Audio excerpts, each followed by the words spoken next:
My name is Afrali. Today's date is February 25th, 2018, and I'm interviewing Anas Almassrahy on the Ball State campus as part of the Virginia B. Ball Center Seminar on Muslims in Muncie. Anas, thank you for sharing your story with us today. Absolutely. Our goal in this oral history project is to learn about your life and about your contributions toward building a community with fellow Muslims in Muncie, Indiana. I want to begin by asking you where and when you were born. I was born 1992 in Mecca, Saudi Arabia.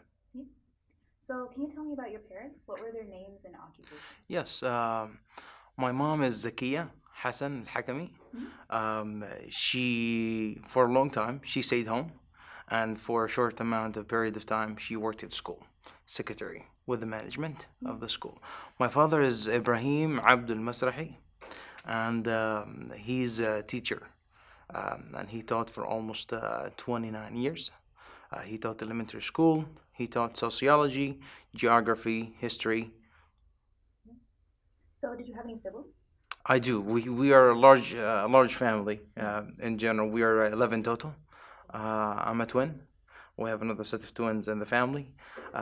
7 direct siblings and 4 half siblings.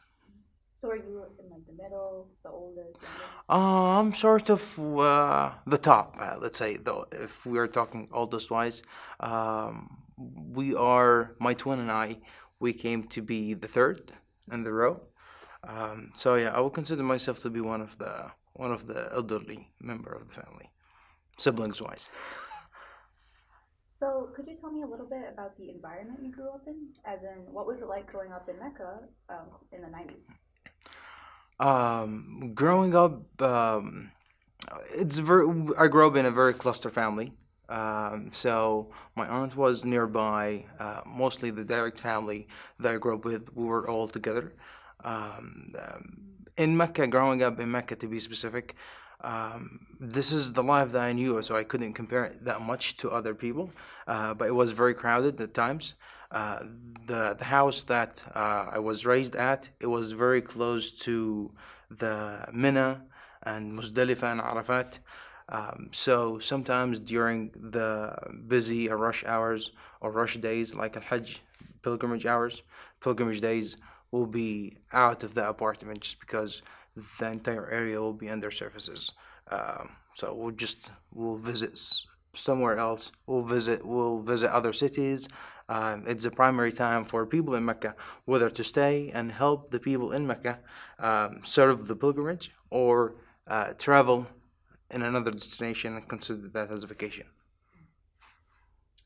Okay, so moving on, how would you say Islam shaped your family's practices? I grew up in a very conservative circle. My father made sure that we follow the Islamic tradition. He was knowledgeable in a way, and he attended some of the knowledge circles in the Grand Mosque, as well as in several other masjids within the city. Mecca City, to be specific, the Grand Sheikh in Saudi Arabia visits Mecca City in multiple occasions. Al-Hajj and also Ramadan time, it's a primary time for those circles to blossom, as well as students from all over the world try to attend those circles of knowledge and seek knowledge. And it's simple as people come in, you sit in a masjid and you listen to what's going on. Sometimes after that, Q&A session will take place with my father. Sometimes he will take me with him. It was informative. I was able to, very young child, to meet Sheikh Ibn Baz. Sheikh Ibn Baz is the Grand Mufti, the former Grand Mufti of Saudi Arabia, and he stayed there for a very long time. Sheikh Ibn Baz is well known worldwide and well respected from the people as well as from the prime ministers and the ruler of different countries. Back in the day, I didn't know who's Ibn Baz, but I was able to see him in action. He was a blind person, so people would be walking with him, and I saw his act of kindness toward people. I interacted with him shaking hands previously, but nowadays when I reflect to that, it was a big moment. So Speaking more about your family, what were some important lessons that you have learned from them? I would say, starting from my father, I've learned a lot from my father. Dedication, being up that early in the morning for Fajr. He used to wake up us early for Fajr and encouraging us to attend the prayer at the masjid and then come back from that, be ready for school, get some good breakfast, and head to school. Behave well at the school. At the elementary school that I've attended, my father used to teach at that school. So we were, I would say, most of the time supervised, um, trying to perform very well. That made a huge impact in my life, my twins' life, as well as my siblings' life. That dedication and hard working environment. We come back home. My mom, she would take care of us for the tahfidh or the madrasas after the evening school. We'll go there and we'll come back, and that was the daytime or the day cycle at the time. So my father has an influence of just how the dedication, the hard work. My mom trying to follow with us, made sure that we are performing well, and she will come up with a creative way to keep us rolling, especially the seven of us at that time. So, speaking more then about your education, what was the education system like in Saudi Arabia? Like, what was like your elementary school and secondary school? Yes. Elementary school is 6 years, middle school is 3 years, high school is 3 years. I've attended multiple schools for my elementary school. For the first 2 years, I've attended the private school. It was just near the house, so it was convenient for me and my twin to just go ahead and attend. And then later on, we moved to another location, housing wise, and we moved to the same school that my father teaches at. So, did you have all your schooling done in Mecca? Yes, until high school. I've done partially college, a year and a half in college in King Fahd University of Petroleum and Engineering in the Eastern Providence. And that's how this is the longest distance that I've ever been home, away from home. And then I got the opportunity to study abroad. Going back a little bit Yes. to your elementary schooling, Yeah. was religious education built into that? Because I know you said that you had like, madrasa after school, but did you have anything built in? Yeah, we call it tahfidh. Tahfidh is a little bit different than what the madrasa concept is known here in the West. Tahfidh is basically we have a teacher who will guide us through the memorization of the Quran. So we'll come in as a group of students and we'll recite what we have memorized as an assignment, and we'll recite that to the sheikh or the teacher, and he will listen to us, make sure that we are following the exact enunciation as well as the memorization with the recitation going through. So now going abroad for your higher education. So I understand that you first went to Michigan. Yes. So can you tell me about that experience? Okay, we'll get to that. Just I'm gonna go back to the previous question and answer that. We'll jump into it. Education in general in Saudi Arabia is very, very well connected with real. I mean, there is no need to go into the tahfidh in the evening, but even in the daytime, in some of the courses, people will do some recitation, and the entire education system is very well cohesive, making sure that the Islamic traditions are there, as well as the Saudi values. So, and to Michigan, my transition to Michigan, it was a big transition at the time. I was the first member of the family to go in a study abroad. I have a cousin, I have an uncle who have done some work internationally, an uncle who served in the military internationally, but not going for this long of a time.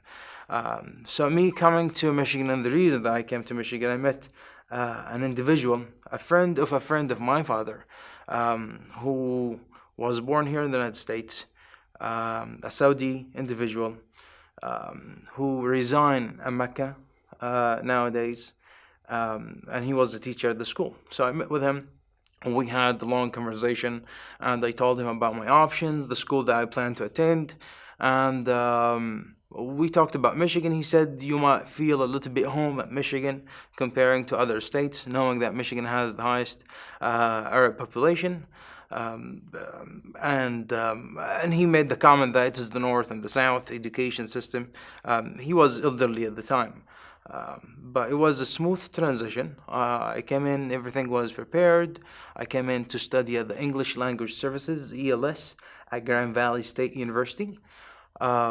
I had a host family from my second day, Phil and Edie Bajima. We lived at East Grand Rapids. It was a very nice house, very nice environment. About an hour commute to school using the bus system. So it was a little bit challenging that way. But in general, it was, I would say, prime time in my lifetime, where I got to learn the English, interact with the public, and understand the American culture in a very cohesive way. One of the funnest stories that I usually hop in the bus, those are my first days. I came in May. Grand Rapids is very cloudy city. It gets a lot of rain. And when I hop in, I would just communicate with the people that surrounds me that, all right, this is amazing. I love the rain. It never rains that much in Saudi. And people will look at me just, who's that crazy? I mean, who love it to be dark and wet? And later on, I understood that people in the contrast like it to be sunny and nice, warm. So, speaking more about Michigan, you said in Saudi you did some college with a degree. So, did you continue that in Michigan, or? With the transition, yeah, they've looked into the transcript. They have accepted a few courses, very few of that. The majority of courses that I've done in Saudi Arabia was English courses as well as mathematics, science. They call it the first year, and that's how education is a little bit different back home. Most schools have a system called first year, so it is the same in every school in Saudi Arabia. And basically, within that year, higher education, the Minister of Higher Education back then, now it's the Minister of Education in general, wanted to make sure that students who are admitted to college, they are performing very well at the English level, because some fields, if not most of the fields, are taught in English, as well as in the science, mathematics. So that's why I did.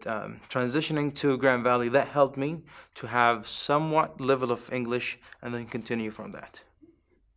So, in there, being more of an international student, what were some of those obstacles or struggles that you faced when transitioning? The first a few days or first few weeks, it wasn't that much of a challenge because ELS, English Language Services, the institute that we had, I got to meet other Saudi colleagues.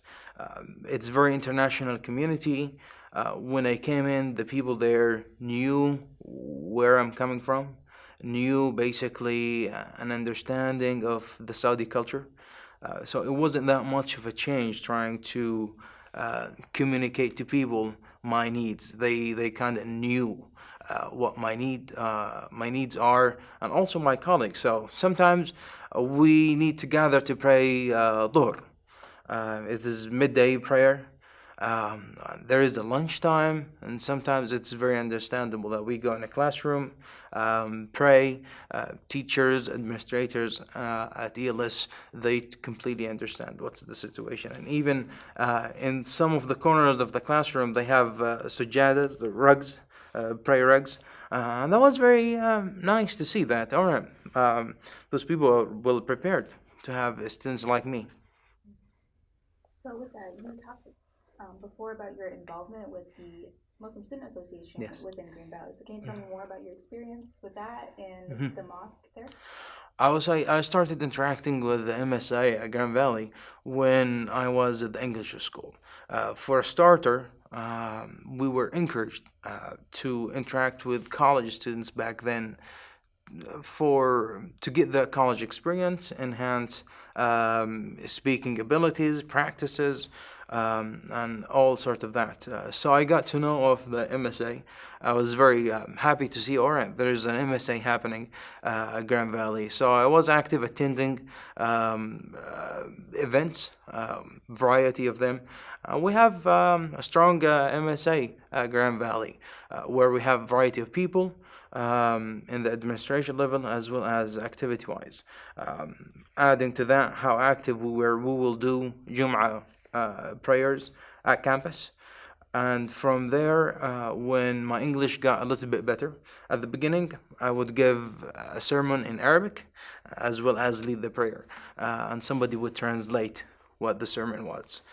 Later on, when I got into Grand Valley, my English got a little bit better, and then I was able to do the sermon entirely in English as well as lead the prayer. We'll meet once a week as well as we'll meet for Friday. And we had a nice turnout. So, after Michigan, well, what else was your experience with your higher education? Did you go back to Saudi Arabia? Or is that when you came to Muncie? It was a turning point in my life that I transitioned from Grand Valley to Ball State right away. It is Minister of Education matter that they told me how we are sponsoring you and how we are accrediting the schools here in the United States. Things are different, and that was an updating year through the system that they are having. And they said, hey, urban planning is a very unique thing to pursue. It has different focuses. Worldwide, schools have different approach to teach urban planning. Ball State happened to be one of the accredited schools, if not one of 18 accredited schools that SACM wanted me to be at. And I applied to Ball State among many other schools, and here I am. It was a fast change. It happened just at the beginning of 2015, so I studied fall of 2014 at Grand Valley, and during that I was able to finalize my admission process to Ball State, and I started Ball State spring of 2015. During that period, yes, I went to Saudi for a quick break. Since 2013, I would go home during Christmas break, the winter break, just where it is short and nice. Weather in Saudi is nice and cold, which just I like, and it is a nice way to escape the winter from Michigan or from North America in general. So, what were some of your then early impressions of the U.S. being in the Midwest area of Michigan and Indiana? Let me answer your question in two steps. My impression of the United States before I come to Saudi Arabia, and my impression of the United States in the Midwest when I came into the Midwest. When I was in Saudi, I grew up with American movies are all over. Watching that, how the action is being done, listening to people. Mecca is a very international community. When I was young, I think I was 8 or 9, I was able to meet the first, as far as I can recall, the first American. They were a neighboring to our neighbor. So it wasn't that far, and we interacted briefly. English was a slightly interest of mine growing up. We studied English in the education system in Saudi Arabia, so interacting with my neighbor briefly in English, this word, that word, and we laugh, and that was it for me. Very friendly. Growing up, I worked as a taxi driver. I was able to interact with more people from the United States as well as the international community. The conversation went a little bit deeper about that, and it's very normal to talk about religion, politics in Saudi. So that was most of the conversation about coming to the United States, learning more about the culture. Just before I come in here, and at the same time that I attended King Fahd University in the Eastern Providence, I had throughout one of my semesters, I had a professor or a teacher from Seattle. He gave us as a class, and he gave me a strong foundation of what American culture is. Basically, what we see nowadays in the Western hemisphere, West Coast, Seattle area. Coming to the Midwest, I was thinking that it would be as liberal as my professor have conveyed it to us. It wasn't that much. He wasn't practicing anything. He was not religious, and he told us that. And he was just fine communicating with all of us that he is not religious, and some of us might be very religious at the classroom. We created a strong environment that it's safe to communicate what you think is right. Coming to Michigan, the Midwest, I was able to see most of the things that my professor told me it's true. But however, other things that I thought it is a little bit in a conservative environment. Even though Grand Rapids, some people refer to Grand Rapids in a different way. The host family that I lived with, they were practicing Christianity. The host father was a Lutheranist, and then the host mom, she was doing multiple stuff, but in general, non-traditional Christian faith. So I was able to practice that myself, attend churches, Lutheran churches, Catholic church. I was able to see and observe Christmas in Grand Rapids, Michigan, in a very safe environment, as well as educational. We would come back from the surface and they would ask about this, and that. And that happened multiple times. I enjoyed learning about different faiths, different organizations, different churches as well. Grand Rapids had an organization that interact with international students in sort of religious way, in multiple way. There is an interfaith organization group, very active one. I was able to join them for a trip to Chicago in an interfaith conference. Was able to learn a lot, meet other people from all over. So it was eye-opening. That was Grand Rapids. Coming to Muncie here, the way that I say it was a little bit downsizing, in a way that education got a little bit tougher. So that means I have less time to do those sort of things, interact within the religious community in general, learn as well as practice interfaithing. As well as there's less resources, if not just here in Muncie. Yes, once a year we have an interfaith group between the temple in downtown and the Islamic Center, but usually those events are not happening in a rhythm continuously. So in most cases, especially here being in my program, we have studios from 1 to 5, Monday, Wednesday, Friday. Out of that, I cannot attend even the Friday prayer at the Islamic Center of Muncie. So it was a little bit downsizing in general. Sad that I cannot attend the Jum'ah prayer. I haven't missed that in my life. So it was a change.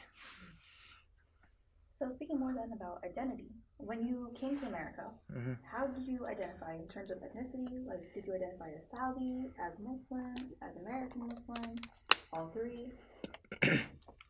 I would say at the beginning, I identify myself as a Muslim, simply. And even when I was in Mecca, comparing myself to other colleagues, they might refer to themselves as being Saudi first, or being belonging to a specific tribe at that time. The way that I was raised from a geographer father, things were taught and conveyed to just believe within the larger group. There is a group, humanity, and then within the larger group of humanity, there is the Muslim society, the Ummah in general. So I was able to think that way, just being from Mecca City. So when I came in here, it was not much different. I will visit the Islamic Center of Grand Rapids, Michigan. It is the same. I see people from all over. Our Imam was Sheikh Mursi. I do still keep in contact with him. The Islamic Center is very active, as well as the community. So it was very eye-opening, and one of the very eye-opening opportunities or events that I was able to see, Friday prayers are attended by both males and females. We did not have much of separation between the both. So that was completely different to me. It was an educational process. We'll break the fast, Ramadan, just next to each other. So that was a different thing. So I identified myself as a Muslim. When we got deeper, people will get to know that yes, I'm from Saudi Arabia. To be specific, I'm from Mecca. Calling the prayer the Islamic Center of Grand Rapids, just people would recognize it right away. This individual is probably from Mecca or from the Hijaz region. But in general, I would identify myself as a Muslim, human in general, belonging to the larger group, and then to find further connections, whether it is a Muslim, whether it is a Saudi, whether it is even from Mecca city, or from the same neighborhood. So, with adjusting then to America, did you Yes. ever face any discrimination based on your ethnicity or your religion? Um, Not much of a hard experience. As far as I can go back, it was, I will say it came out of unsound people. And that's, I think, natural. It happens. But it hurt back in the day. Within the support system that I had, whether it's my host family, my teachers, or colleague, I was able to navigate that smoothly. I will tell you two stories. One at Grand Rapids, and the second one here in Ball State. Discrimination. I was at the bus once. The bus from my home goes to the mall, and then from the mall, there is one bus that goes to the airport. The masjid happened to be at the way to the airport. Before I hop in, the driver asks you, or asked me back in the day, where are you going? Are you going to the airport? Show me your tickets. Where's your luggage? Just they want to make sure that people who ride on this bus are going to the airport. If they are going to the airport, they are doing something there. I came in. I just said I'm going to the Islamic Center. I knew the bus driver. We had simple conversations before. He used to drive the same bus that go to Grand Valley. It's a long drive, and I talk. So yeah, he welcomed me in, and there was a second. There was one of the few people who are sitting in the bus. He said, "Where are you going?" And elderly guy. I think he was in that sound that moment. I didn't know out of I would say ignorance. I didn't know what drunk people would sound. So he started just shouting a number of different stuff, politics. He mentioned a few names, tourism. Just he was all over the place. I was just trying to make sense of what this individual is saying. To me, that day, I made the long trip just to be here at the Islamic Center, and I see this guy at the end of my trip shouting the way that he's shouting. Just it doesn't make sense. I approached the driver. I told him, I don't think this individual is quite right. Could you check him out? And he spoke in the microphone, trying to communicate to that individual just to be quiet. He did not kept quiet. I missed my bus stop trying to communicate with him, explaining to him what certain situation is. But in the way back, the bus comes back, and then I was dropped off. That was one experience briefly. It was a little bit disturbing, but it didn't stay in my mind for a long time. Second experience, or another experience here in Muncie, in one of the classrooms. It's an educational environment. An individual came up, and they were explaining to the class the leadership in London. We know that the mayor of London is, I think, from a Pakistani background, Islamic background as well. And the way that they conveyed that to the class, that London, and within the saying of their presentation, one of the individuals said that the Islamic terrorism. That was just there was a shock came to all my body, that how a saying can be said like that simply. It can be a mistake, that's fine, I understand, but I've been following issues, and I'm a big thing when it comes to the people that surrounds me, even they are Saudis, Muslims or not Muslims or whatever. That let's give a specific name to people. Let's not just group people in different ways or misjudge people. So I spoke to the individual later on, and I asked him, "Could you help me understand what you meant by Islamic terrorism?" I haven't heard of that myself in a way that it makes sense in an educational presentation. He wasn't certain of what he said back then. The way that he explained it to me, that it was just a mistake that just came out throughout the presentation. But it resonated with me that's not right. Now we are teaching the course, and people would take that and carry that on. It is not right. So I approached my professor, I approached other instructor in campus, and they helped me to report the event, that this is an ignorance happening, as well as react to it in a different way. I was able to give a lecture to the class within 30 minutes, correcting or explaining how a saying like this might sound right to you, and how media are using that type of sayings, or that type of the way that I refer to it, oppression in a way, against other group of people. And the class, we walked out in one day that we understand what the situation is, and how we as a group can support or not support the cause of terrorism or anything. So, more about your transition. To most people, Saudi Arabia is known as more of a conservative country. Mm-hmm. Could you tell me a little bit about your changes in gender expectations that you kind of mentioned earlier? Mm-hmm. Absolutely. This is the general perception of Saudi Arabia as being conservative. Sometimes I agree with that, sometimes I disagree with that. But in terms of answering the question, how that helped me to work with the opposite gender. Growing up in a large family in general, we were 11, 6 boys and 5 girls.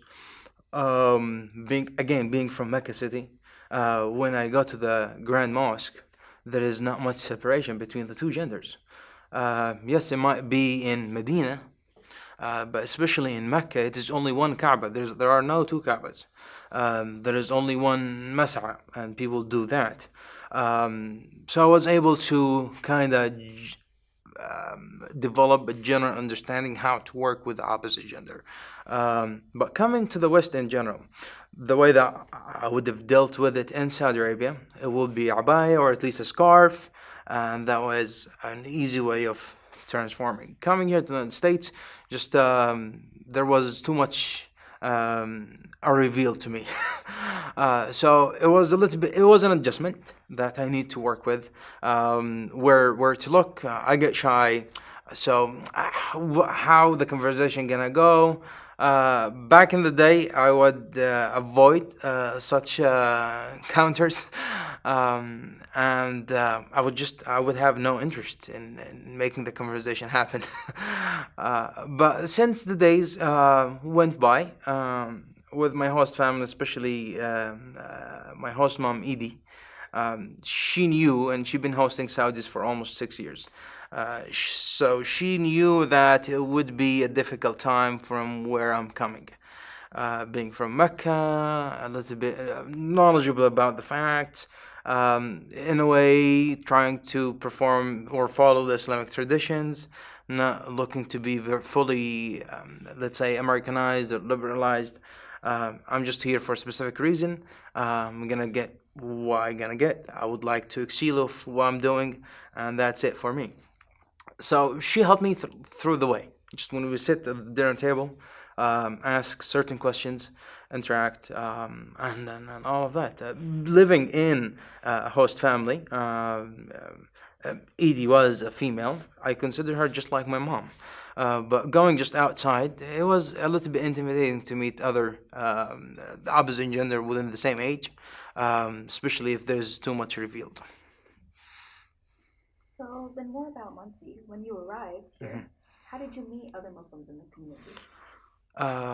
It's an interesting story. I went to the Islamic Center 3 times. My schedule was completely awkward, different than what the Islamic Center opens back in the day. So I visited the Islamic Center 3 times. It was all night time, looking for the night prayer, and I would find the Islamic Center shut down. So I said, "What's wrong with this Islamic Center? Is it a working Islamic Center or not?" So I looked online before I come to Muncie, and I was very happy to see that there is an Islamic Center in Muncie.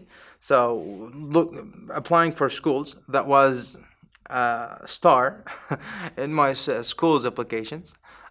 But I was kind of shocked at the beginning that I do not attend Friday prayer because of my classes. But I was shocked that why this Islamic Center is not functioning. I texted a colleague, the Saudi students president the day, and he told me what the situation is, and this is the time of the prayer. This is where people come and gather. People do this prayer at the masjid, and other prayers just would not take place within the Islamic Center. So since then, knowing how the Islamic Center functions, I was able to interact, starting with Saudis in general. That happened way before I come to Ball State in Facebook chat. I was looking for individuals who are within the field of urban planning or CAP, or they know what's going on. I visited before I come here the first time over Thanksgiving 2014. I met a colleague back in the day. He was studying master degree of urban planning. So he was a Saudi, he was a Muslim. He gave me a quick tour of the town, so I knew what's going on.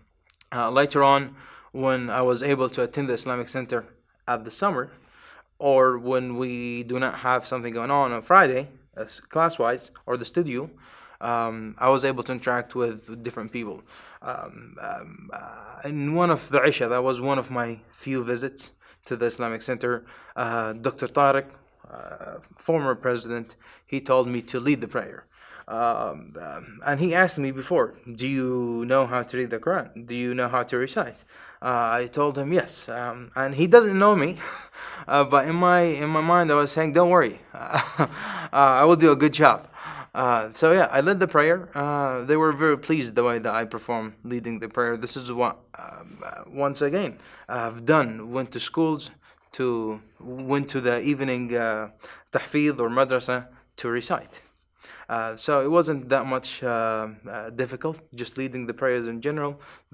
They've seen the performance, the way they have done it. I've led Jum'ah prayers. I've given multiple sermons. So that's how I started interacting with the Islamic society here in Muncie. So on arrival to Muncie, how would you say that you met other Muslims? Through my arrival, I arrived to Muncie early 2015, at the beginning of the year, transitioning from Grand Rapids, Michigan to Muncie. It was a little bit difficult adjusting to the new schedule that I'm having through the fast transition, coming to Ball State, a new experience, a new college. I went to the masjid multiple times and different times, and the masjid just was locked. I was surprised. What's going on here? Then I start to know a few people around the area. I've reached to the Saudi Students Club. I was able to make a Friday prayer once, especially with keeping with the conflict between my classes and so. And I was able to know a number of different Muslims. One of the few people that I got to know, the president of the Islamic Center back then, Dr. Tariq Katiba, and then brother Mac, and then lightly sister Bibi. Since then, I subscribed my email for the email subscription that sends out to the masjid, and basically that's my way of communication with the Islamic Center.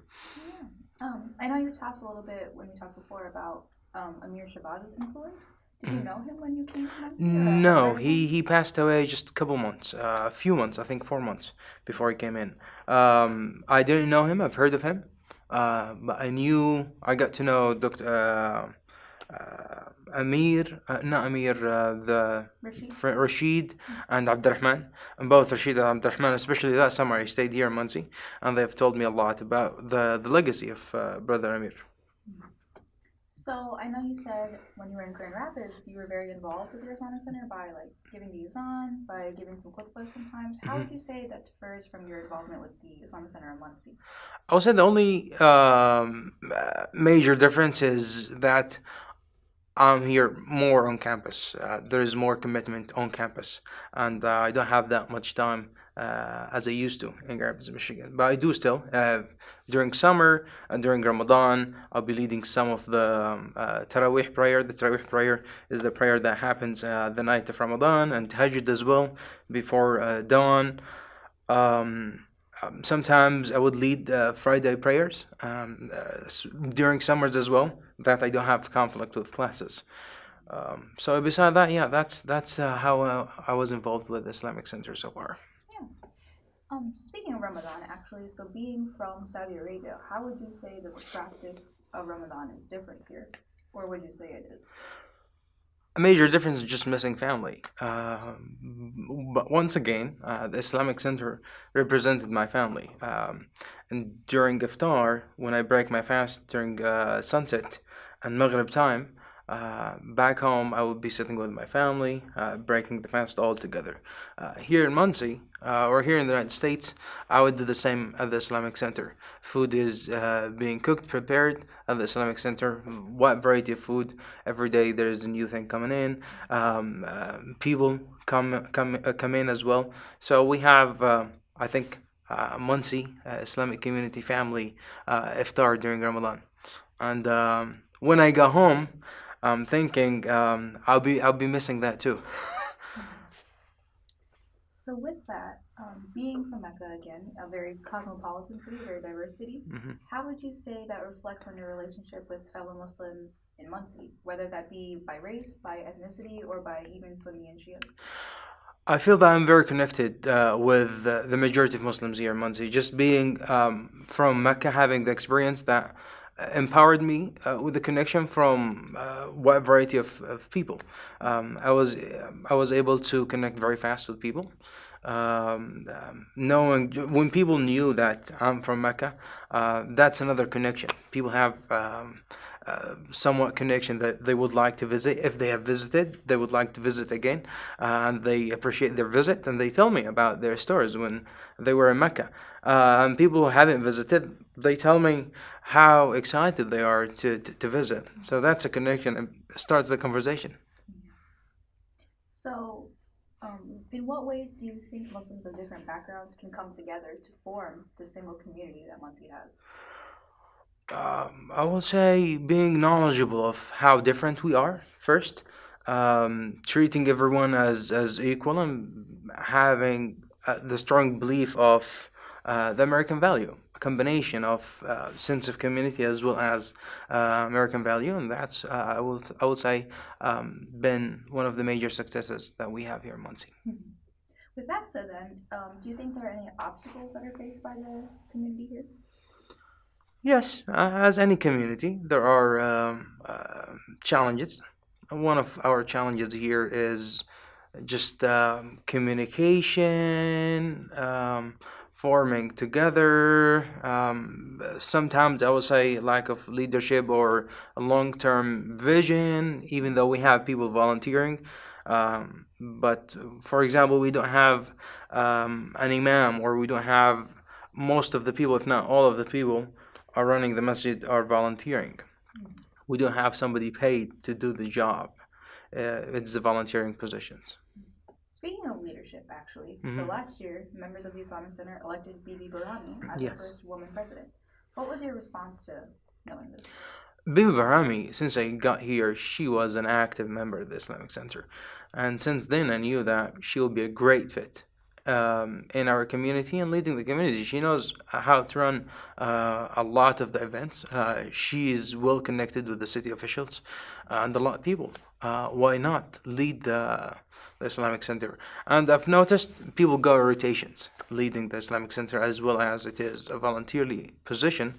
I see Dr. Bahrami have run it before, as far as he told me, and other people, basically everyone elderly in the community, have got the chance to lead the Islamic Center. And now we have Sister Bibi, and she's doing a fantastic job. connecting the Islamic Center to the Muncie community and making the Muslim community here in Muncie as one community with the Muncie community.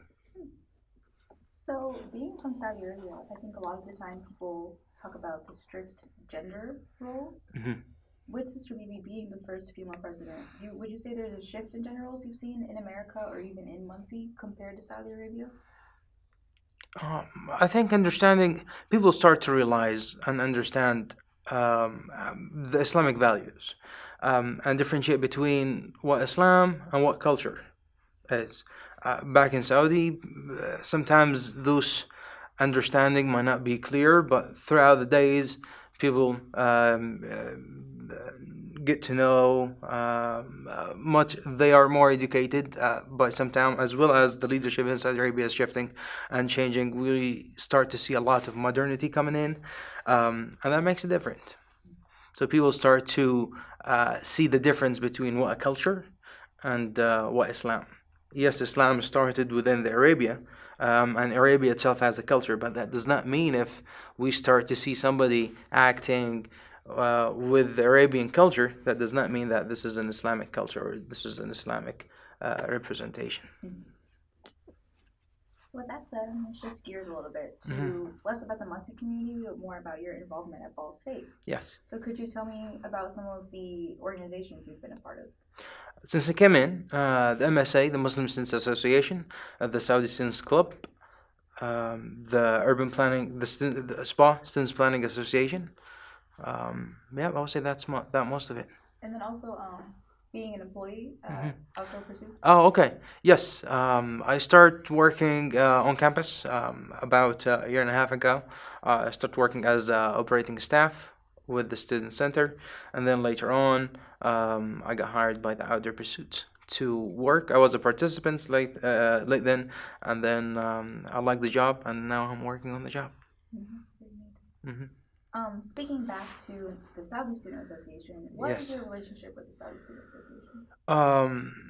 Before coming to Ball State, one of the few people that I got in touch with somewhat mid 2014 was the president of the Saudi Students Club, and then later on a colleague and a friend who's majoring in the urban planning field, doing his master's. So as a friendship relationship, as later on I was volunteering in a lot of the positions, giving speeches, introducing some of the parties that the Saudi Students Club host, the programs, and organizing different events. Since then, and also it's continuing now, basically volunteering within the executive board. Could you compare that relationship with your experience with the Muslim Student Association? Muslim Students Association, it's different here at Ball State, as well as the Saudi Students Club. When I was at Grand Valley, MSA was very active. Saudi Students Club wasn't that active. Here at Ball State, it's about the opposite. MSA is just quiet. We don't have that much of representative from the Islamic faith, as the majority of that is Saudi students, and the majority of the students cluster within the club of Saudi Students Club, not the MSA. Are you aware of why there's been like a decrease in Saudi students within either organization or just in general within the Ball State demographic? Yes, the program is being reformed. It's a different program. This is the third phase of the King Abdullah scholarship program of studying abroad, and they are reforming the list of the universities, different degrees, students' interest, and all of that. So that was expected, and this is the time to see it happening. So, speaking more to being a Muslim on a Ball State campus, were you a part of the discussion with administrators in 2015 about having a designated meditation room on campus? The proposal been there for a while, and even 2016, when I served as a vice president of the MSA, Muslim Students Association, there was no action going forward with that. There's been an interest. We have heard that 2008, 2009, I think there was a designated area called meditation room. I don't see it right now, but there were proposals to bring it back. When I was at Grand Valley, we had an area that students can do that, and most of my friends, colleagues, who have studied here at Ball State and then transferred to different universities, they would tell me that they have seen something like that. An example of that, University of Indiana at Kokomo, they have it's a small campus, but they have a designated area where people can go and meditate. Do you think that acquiring this kind of space is an important goal for either the MSA or even Ball State University to pursue? I think yes, for sure. Encouraging students to meditate, reflect, and also empowering some of the minorities that we have here at Ball State. So now moving on to your own practice of Islam, Mhm. how would you characterize it? I would say I try to create a balance between busy life, school, as well as practicing Islam itself. It's a little bit different. It's a little bit challenging practicing Islam on a college campus and outside of a college campus. Practicing Islam here in America and practicing Islam back home.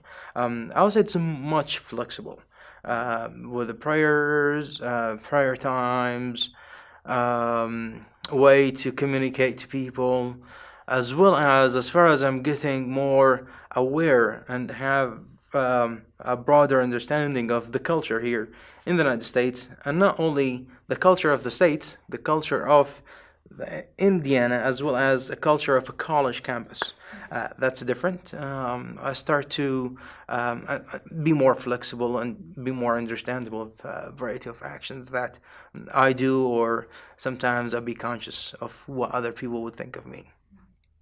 Are there specific ways that you would say you had to adapt your practice, like such as like around your class schedule or in your prayer times or anything like that? Not much with that. At CAB, we have a we are very limited with that. Especially when it comes to Friday prayer, there is no choice in here. What I can do is, what I've done in the past, I've communicated with a few of my colleagues that I have a rug on my desk, and when it is time for prayer, this is the way that I pray, and I'll be doing those actions. Some haven't seen that at all, and it was an interesting thing to observe. Basically, it was just a form of communication. I've done the communication with my colleagues; they're very comfortable with it, and even I've seen the support coming from them. All right, some of them will tell me that this is your time. Is this the time for prayer for you here? Do you need to go and pray? So that's a help, I think. So with that being again from Saudi Arabia, Hmm. have you been on Hajj? Yes, in fact, 3 times. The first time that I've been to Hajj was, I think, 2008. It was an experience. It was a lot walking. That's the way that we have done it. There are multiple options of doing Hajj. Nowadays, there is the light trail that connects most of the holy sites. It wasn't fully complete to ride in back in the day. But yes, I've done it 3 times and I've enjoyed it every time. So speaking more to the Muslim community in Muncie, do you think there's something distinctive that you bring being from Saudi Arabia or even being a CAP student or a college student? To the Muncie community or to the Islamic community in Muncie, I would say being from Mecca, having some of the skills that I have, like reciting the Qur'an in a way that it's somewhat similar to the way it is in Hijaz region, in Mecca and Medina. Um, uh, Recite the adhan in a similar way. People start to feel the connection, and after I'm done performing the adhan, people will tell me, "Oh, that was beautiful," just like I've heard it when I was in Mecca, or just like when I hear it from Mecca. I would say that's an addition itself, as well as people tend to be from people from the western region of Saudi Arabia, Mecca, Medina. I mean, there's sort of smile and welcoming people.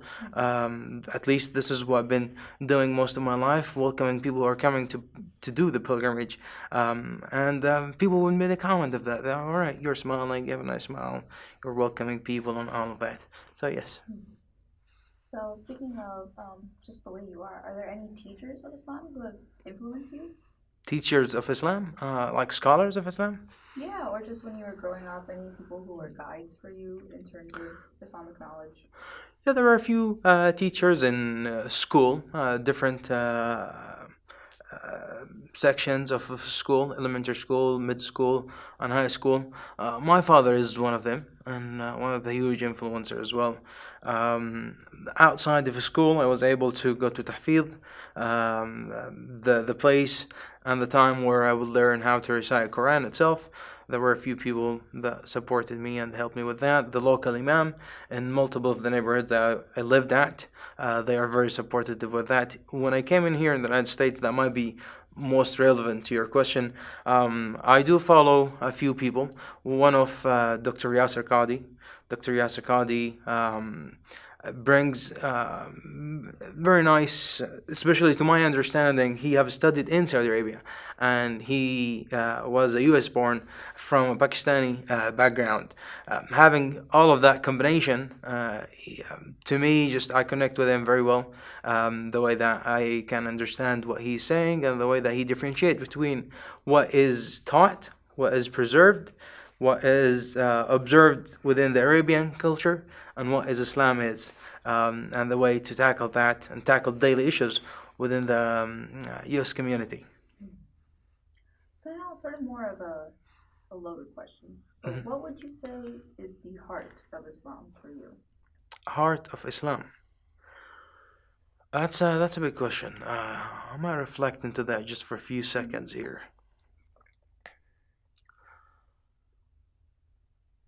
I would say it is justice, that Islam have preserved uh, the just life for people and all people, in a way how to treat others, how to uh, deal with the daily situations, how I understand things.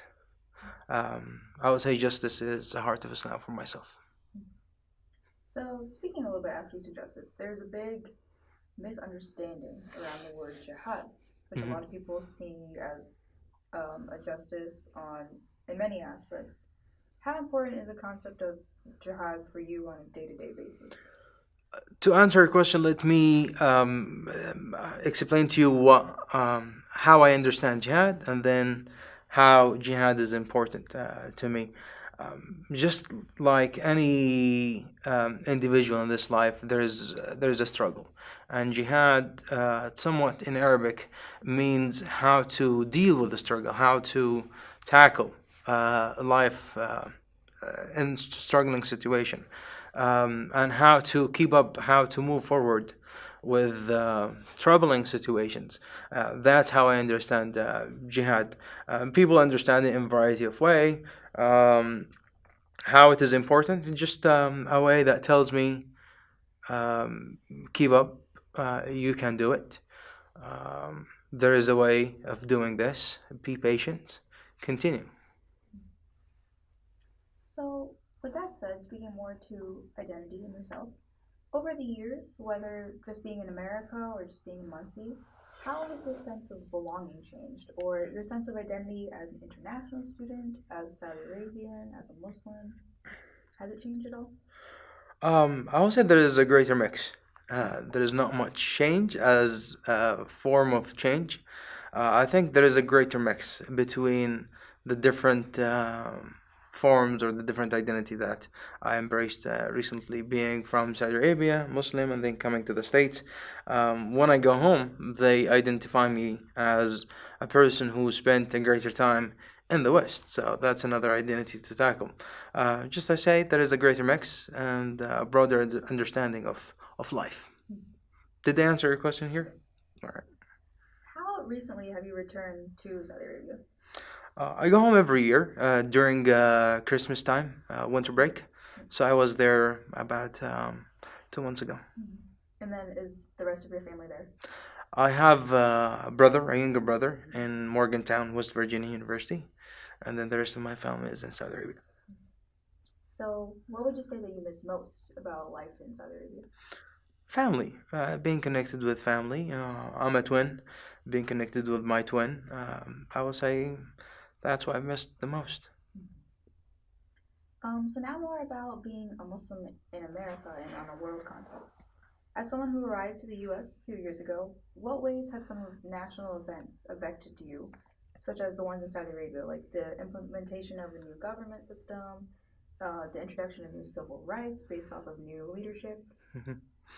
Yeah, that affected me in the way that I think very much. Just arriving and dragging down multiple events that happened before my arrival, like a decade ago. And multiple events took place in that time.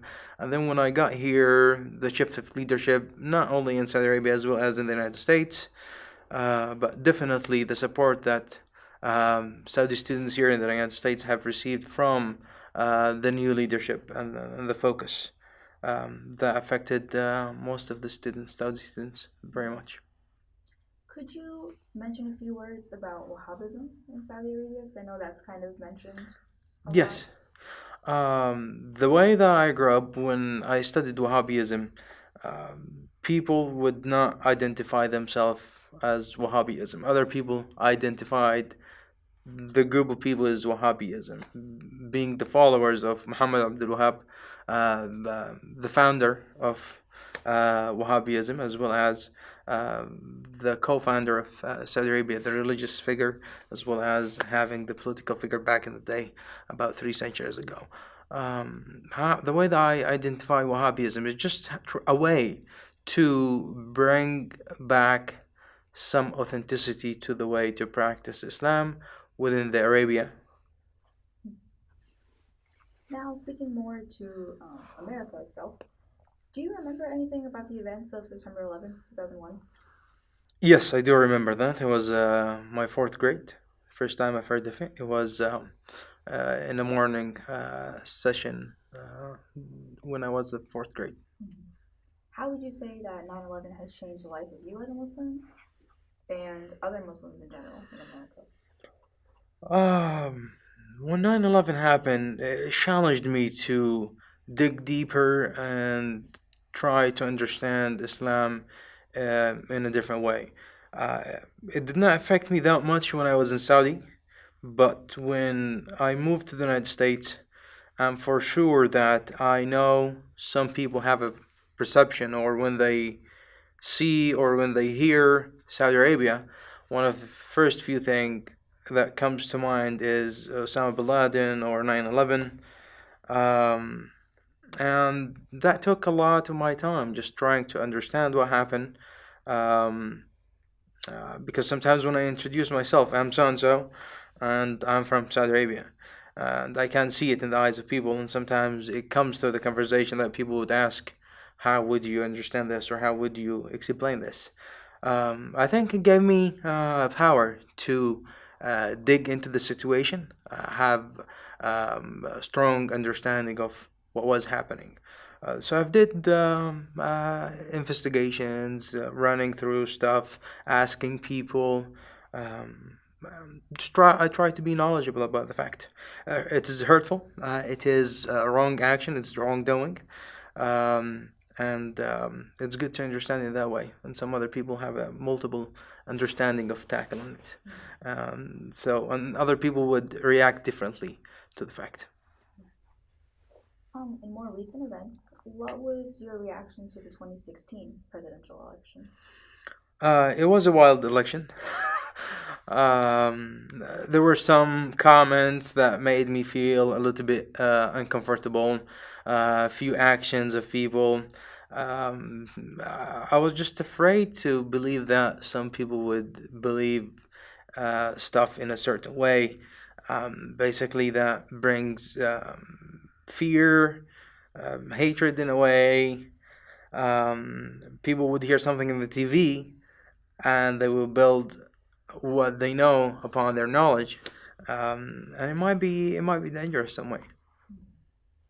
So, as of 2018, as an American resident, what are your perceptions of the United States? In 2018, Yeah, so right now. I would say my perception of the United States been the same for a very long time. That the United States is one of the greatest country on the globe, one of the leading countries in many perspectives. The reason that I'm here to study urban planning in the United States, that the United States is one of the well founded countries when it comes to a field like urban planning and a way to tackle urban issues. So my perception of the United States is strong. That the United States is doing well. Yes, there are a few challenges, and it happens not only in the States but also elsewhere. But people, there's a difference between leadership, government, and people.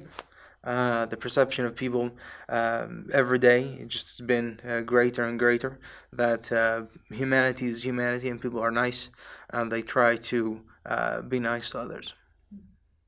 So, speaking to those challenges a little bit, you mentioned being looked at with suspicion. A lot of people have noted that in the wake of these terror attacks, it can be difficult for Muslims in America to express a collective grief. Does this resonate with your own experience at all? Could you repeat your question, Afra? So, the idea of when an attack happens, Mhm. sometimes people say that Muslims in particular feel as if they can't grieve Mhm. or they need to defend themselves. Would you say that this resonates with your own experience? Yes, and I've seen it multiple times. The way to tackle it that people are people, and one judgment that we cannot put in place is to blame all people or to generalize. That we cannot do. We're all people. We are part of humanity, and we all deserve the chance to grieve. In terms of self identification, does the term American Muslim characterize your own self understanding? Uh, I would say somewhat, yes. Understanding of Islam, or at least the practices of Islam here in the United States. Practicing practices of Islam in Saudi Arabia, to me, it's a little bit different than practices of Islam here in the United States. Just it depends on the number of factors that I would be facing practicing Islam here or in the United States. So then, what does it mean to you to be a Muslim living in America, even in Muncie today? What does it mean? It means just I'm part of humanity, part of a large group of people who live on this globe. Being here in Muncie and in Indiana, I consider myself as I belong to a minority group, being identified as a Muslim. I think it's just an added piece to the mosaic to make it beautiful, to make it unique, to make it different. And there is something that there's some room for me to learn about what I don't know, and I see it the same for other people to know about me and to know about Islam that they don't know about. So, what would you say are some of your hopes for the future, specifically for yourself? My hopes for the future, I would say a goal of mine is to be one of the pioneers in urban planning within the region of the Arabia, the Gulf States.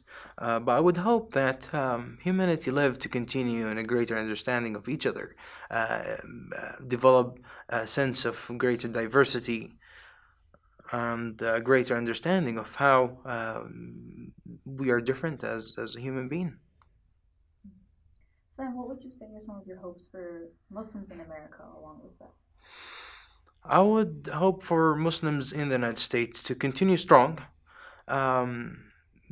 With any challenge, there is an opportunity. Uh, Focus on the opportunity, the positive side, and grow with that. With any challenge, with any curve, there is a way of development. And I would hope for the Muslim community here in the United States not to be frustrated, to deal with frustration in a positive way, and make that a factor of um, succession to push forward, not to be frustrated and be lost at some point. So, in closing, you can take a few moments to reflect. But what would you say is one event or story from your life that captures what it means to you to be a Muslim in America? Okay.